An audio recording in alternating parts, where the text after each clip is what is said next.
तर मी एकटी बरेच जेंट्स युनिसेक्स चालवतात, पण मी पुण्यातली पहिली अशी लेडीज आहे की जी युनिसेक्स चालवते. जर जेंट्स लेडीजच्या क्षेत्रात उतरताय, जेंट्स मेकअप आर्टिस्ट होत आहे, जेंट्स लेडीजला साडी घालताय, मग लेडीजनी का नाही करू. मॅम म्हणजे मला खूप इच्छा होती की तुमचा नाही का इंटरव्ह्यू घ्यावा, की त्यासाठी मग तुम्ही वेळात वेळ काढला आज. आणि मला तुम्ही तुमच्याबद्दल काही थोडं माहिती देता का तुमच्या जीवनाबद्दल? नक्की. नमस्ते, मी कविता गाडेकर. मी मूळची शिर्डीची आहे. माझं शिक्षण तिथं MCOM आणि GDCND तिकडेच कंप्लीट झालं. लग्नानंतर माझं पुण्यात शिफ्ट झालं. अरेंज मॅरेज झाल्यामुळे मी पुण्यात आले आणि पुण्यात जॉब करू लागले पुण्यात. तुम्ही कागा फॅमिली सॅलॉन्स हे तुमचं ब्युटी पार्लर आहे. हां. तर तुम्ही ह्याची सुरुवात कशी केली? त्याची सुरुवात ती खूप मोठी गोष्ट आहे. जे मी आधी पुण्यात आले as a by profession me auditor आहे. ऑडिटमध्ये मी पुण्यात जॉब सुरू केला. माझ्याकडं 2006 साली ICICIच्या ऑल ब्रँचेस, कॅनरा ब्रँचेस यांचे सगळ्यांचे ऑडिट माझ्याकडे होते. आणि जॉब व्यवस्थित असल्यामुळे मला खरं ॲक्च्युली ह्या प्रोफेशनमध्ये करण्याची गरज नव्हती. पण घरून व्यवस्थित रिस्पॉन्स न मिळाल्यामुळे सासूबाईकडून म्हणा असं घरातून प्रॉपर मला जी मॅनेजमेंट पाहिजे होती ती नाही मिळाली. त्यामुळे मग मला जॉब सोडावा लागला. तर जॉब सोडल्यामुळं मी एक ब्युटिशियनचा क्लास केला पुण्यात आणि त्यातून ब्युटी पार्लर क्षेत्रात उतरले. आणि फ्लॅट तिकडचा आमचा मोठा असल्यामुळे मी तिथंच पार्लर एका रूममध्ये चालू केलं. आता तुम्ही फ्लॅटमध्ये तुम्ही सुरुवात केली, मग तुम्हाला कधी वाटलं की आता ब्युटी पार्लरसाठी एक शॉप पाहिजेच, तर ते तुम्ही कसं टाकलं? ॲक्च्युली माझी मुलगी जेव्हा मी पार्लर घरी सुरू केलं तेव्हा मला घरातूनच खूप रिस्पॉन्स मिळत होता. मला अशी नीड नाही, गरजच नाही पडली की मी बाहेर शॉप टाकावं. आणि मुलगी पण छोटी असल्यामुळे मला घरात सांभाळायला घरून सपोर्ट नसल्यामुळे मला मुलगी सांभाळून ते करावं लागत होतं. तर मग मी तो विचारच नाही केला की मला घरात पण एवढं जर प्रॉफिट मिळतोय तर मी बी दुकान का टाकू पुण्यात. आणि त्यानंतर योगायोगाने मिस्टरांची ट्रान्सफर झाली कोल्हापूरला आणि मग मिस्टर इंटेरियर डिझायनर असल्यामुळे आम्ही मग तिकडे शिफ्ट झालो. जर तुम्ही कोल्हापूरला शिफ्ट झालात तर तुम्ही कोल्हापूरमध्ये मेकअपसाठी काय प्रयत्न केला आणि तिथं पण शॉप टाकले का? हो, शॉप टाकला होता मी कोल्हापूरमध्ये शिफ्ट झाले. ॲक्च्युली मिस्टरांची हॉटेल सयाजी आणि DYP मॉलची साईट आमची एक 5-6 वर्ष तिथं चालली. त्यामुळे आम्हाला खूप असा पिरियड मिळाला आणि आम्ही रो बंगलो घेतला होता कोल्हापूरमध्ये. तर वरचा फ्लोअर माझा टोटली रिकामा होता. तर स्टार्टअप मग मी परत कोल्हापूरला तिथंच सुरू केला की विथ फर्निचर वगैरे प्रॉपर सेटअप चालू केला पार्लरचा. तिथं पण मला भयंकर रिस्पॉन्स मिळाला म्हणून मला परत शॉप घ्यावं लागलं. मग शॉपमध्ये पण मला छान रिस्पॉन्स मिळाला.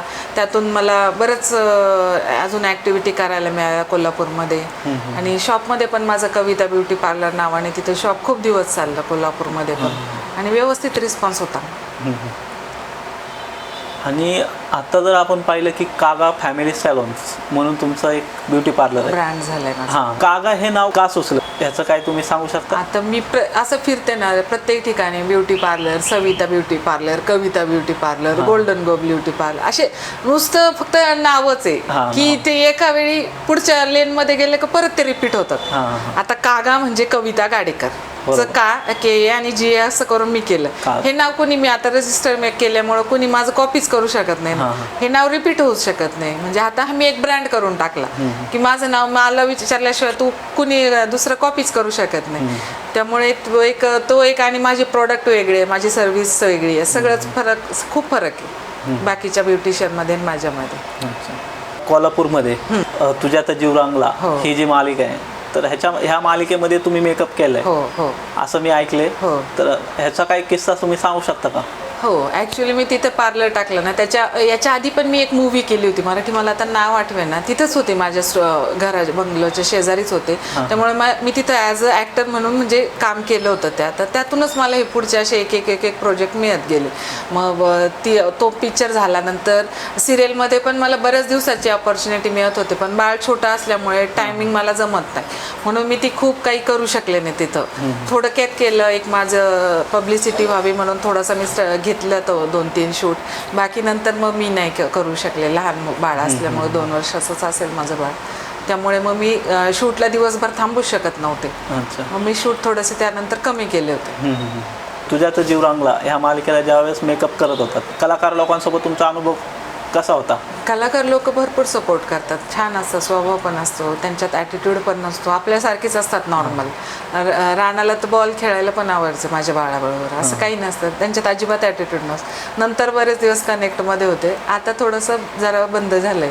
आता मी बाहेरच आली आहे ना थोडी त्या क्षेत्रातून, त्यामुळे आता कनेक्ट कमी झाली. आता आपण पाहिलं की 2020ला कोरोना आला होता आणि बरोबर. त्यामध्ये पूर्ण लॉकडाऊन हो. होतं. तुम्ही ह्या सिच्युएशन मध्ये कसं हँडल केलं की आपल्याला म्हणजे मेकअप आर्टिस्ट लोकांना सर्व्हिस तर द्यायची, सर्व्हिस तर काम तर द्यायची, काम सोडायचं तर नाही. सोडायचं नाही. बरोबर. तर हे तुम्ही कसं हँडल केलं? त्यावेळी मला गरज होती कामाची, कारण लॉकडाऊन असल्यामुळं सगळं डबल रेटमध्ये होतं.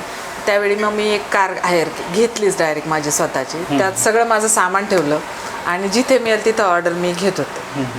आणि ऑर्डर कशा मिळत होत्या त्यावेळेस? माझे पहिलेच क्लायंट होते किंवा ओळखीतून एक क्लायंट दुसऱ्यांना पॉझिटिव्ह झालं की 4 जणांना सांगणार की नाही मॅडम चांगलं करतात, त्यातूनच मला ऑर्डर मिळत होते की मला खूप अशी गरज पण नाही वाटली खूप दिवस शॉपची. आणि आता आपण पाहिलं की तुम्ही प्रोफेशनल मेकअप आर्टिस्ट आहात, म्हणजे हेअर ड्रेसिंगकडे कसा वळाला?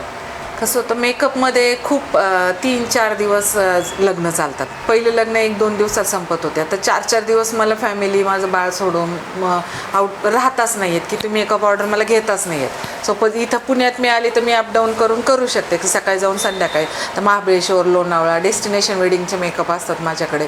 अशा वेळी मला तो वेळ देणं शक्यच नाही आहे की मुलांना सोडून मी तिकडं तो फुल टाईम देऊ शकत नाही. म्हणून मी मेकअपमधून मी असं ठरवलं की आता एका ठिकाणी बसून आपल्याला इन्कम सोर्स तर पाहिजे पण फिरायचं पण नाही आहे. म्हणून मग मी hair dresser as a hair dresser विचार करायला सुरुवात केली. हेअरमध्ये डिप्लोमा केला आणि स्टुडिओ सुरू केला. ज्यावेळेस तुम्हाला मेकअप आर्टिस्ट बनायचं होतं त्यावेळेस तुम्हाला असं कधी सुचलं का की आपण पण एक प्रोफेशनल कोर्स करावा, कोर्स करून आपण पण शिकावे असं तुम्हाला हो, मी वाटलं? 2020 मध्ये प्रोफेशनल मेकअप आर्टिस्टचा कोर्स केला ना ॲडव्हान्सचा. त्यानंतर एक मोठा मेकअप, पहिलं ऑर्डर तर खूप मोठी मिळाली मला ॲज अ ब्राईड प्लस 20 सायडर्स. त्यात माझे 2-3 दिवस खूप धावपळ हे ते. मग त्यातून थोडंसं कमी की आपण आता एक तर ब्राईड घ्यायची किंवा सायडर घ्यायच्या, ह्या सिच्युएशनला मी पोहोचले. ब्राईड मागे कसं होतं, मी सायडर्सला मी मुली ठेवून काम करू शकते पण ब्राईडला मला स्वतः काम करायला, ते मला जरा हे होतं, अवघड होतं की वेळेत पोचणं हे ते सगळं घरच्या जबाबदाऱ्या सांभाळून. म्हणून मी थोडेसे ब्राईड कमी घेते, सायडर्सवर जास्त भर देते. तुम्ही आता मेकअप करतायत तर ह्याच्यामध्ये तुमचा पहिला पेमेंट, ज्यावेळेस तुम्ही पहिला मेकअप कोणाला केला आणि तुमचा पहिला पेमेंट कसा होता आणि किती मिळाला होता, म्हणजे असं काय सांगू शकता का? मला पेमेंट खूप मिळालं होतं कारण 20+ सायडर्स आणि ब्राईड, प्रगती वाटकर म्हणून तिचं नाव होतं त्या हिचं. मग तो पहिलाच मेकअप माझ्या मेकअप याच्यात मला मिळाला होता. तो पण खूप मोठी ऑर्डर असल्यामुळे आता पेमेंट मला बघावं लागेल किती मिळालं, तो पण खूप बऱ्यापैकी छान मिळालं होतं. आणि तो अनुभव कसा होता? खूप छान होता. मला खूप बऱ्याच मेकअप आर्टिस्टने पण त्यासाठी मदत केली. खूप छान अनुभव होता तो. At a time 20+ cider handle करणं छोटी गोष्ट नाही आहे. ब्राईड हँडल करून खूप सुंदर अनुभव होता तो. म्हणजे मी पाहिलंय की तुम्ही आत्ता म्हणजे मेकअप करता करता मॉडेलिंगमध्ये तुमचा कसा प्रवास म्हणजे सुरू झाला? असं मेकअप करताना मेकअपची एवढी आवड निर्माण झाली, मी माझे शूट करायला लागले मेकअपचे. मग ते बघून माझे शूट मी प्रोफाईलला अपडेट द्यायला लागले इंस्टावर, FBवर. मग त्या समोरून मला लोकांचे, डायरेक्टर, प्रोड्युसरचे फोन यायला लागले की तुमची प्रोफाईल पाठवा. मग मी 1-2 जणांना प्रोफाईल पाठवली. मग त्यानंतर सिलेक्ट झाले प्रोफाईल. मग मी त्यानंतर ब्युटी पेजंट करायचे ठरवले. मग 2020 साली मी आयकॉन ऑफ पुणे मिळालं मला. आणि 2021ला मी मिसेस महाराष्ट्राला पार्टिसिपेट केलं. त्यात मला मिसेस महाराष्ट्र स्माइली असं एक टायटल मिळालं. त्यानंतर 2022मध्ये मी मिसेस इंडियामध्ये पार्टिसिपेट केलं. तिथं ॲज अ विनर आहे मी मिसेस इंडिया 2022ची. मिसेस इंडिया झाल्यामुळे मला यातून अपॉर्च्युनिटी खूप मिळाल्या. काही मुली असतात की म्हणजे त्यांची परिस्थिती खूप कठीण असते आणि म्हणजे आता 1 लाखभरात रुपयाचा कोर्स असतो मेकअपचा. बरोबर. तर तुम्ही अशा मुलींसाठी काय करू शकता, म्हणजे की ज्यांची परिस्थिती फी भरायची नाही आहे, तर त्या मुलींसाठी तुम्ही काय करू शकता? माझ्याकडे ऑलरेडी क्लासेस चालू आहेत मेकअपचे. आम्ही जो ₹1,00,000 कोर्स आहे तो 25,000मध्ये गरजू मुलींना देतो. तुमचं जे काका ब्युटी पार्लर आहे आणि आता नवीन जे काका फॅमिली सॅलून जे आहे, तर ह्याच्याकडून तुम्ही युनिसेक्स सॅलूनकडे कसं वळालात? ॲक्च्युली कागा ब्युटी पार्लर माझं फक्त लेडीजचंच होतं. लेडीज यायच्या पण जेंट्सचा डॅन्ड्रफ व्हायचा, त्यांच्या मुलांचे काहीतरी इश्यूज असायचे, त्यांचं हेअर स्पा करू द्यायचा. मग हे मला प्रॉब्लेम यायला लागले. मग मी लेडीज सलूनमध्ये कशी करणार एकटी, म्हणून मग मी आता युनिसेक्समध्ये किंवा फॅमिली सलूनमध्ये उतरायचं ठरवलं. ज्यावेळेस तुम्ही आता जे युनिसेक्स सॅलन्समध्ये आलात, तर युनिसेक्स सॅलन्समध्ये आल्यानंतर तर तुम्हाला म्हणजे कसा अनुभव सांगू वाटतो? अनुभव असा कसा आहे माहिती आहे का, आता मी एकटी, बरेच जेंट्स युनिसेक्स चालवतात, पण मी पुण्यातली पहिली अशी लेडीज आहे की जी युनिसेक्स चालवते आणि फॅमिली सलॉन चालवते. हा एका पॉईंट ऑफ व्ह्यू. जर जेंट्स लेडीजच्या क्षेत्रात उतरत आहे, जेंट्स मेकअप आर्टिस्ट होत आहे, जेंट्स लेडीजला साडी घालताय, मग लेडीजनी का नाही करू? बरोबर.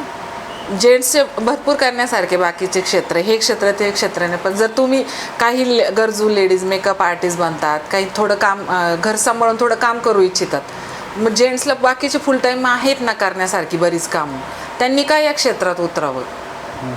हा माझा एक मोठा प्रश्न आहे.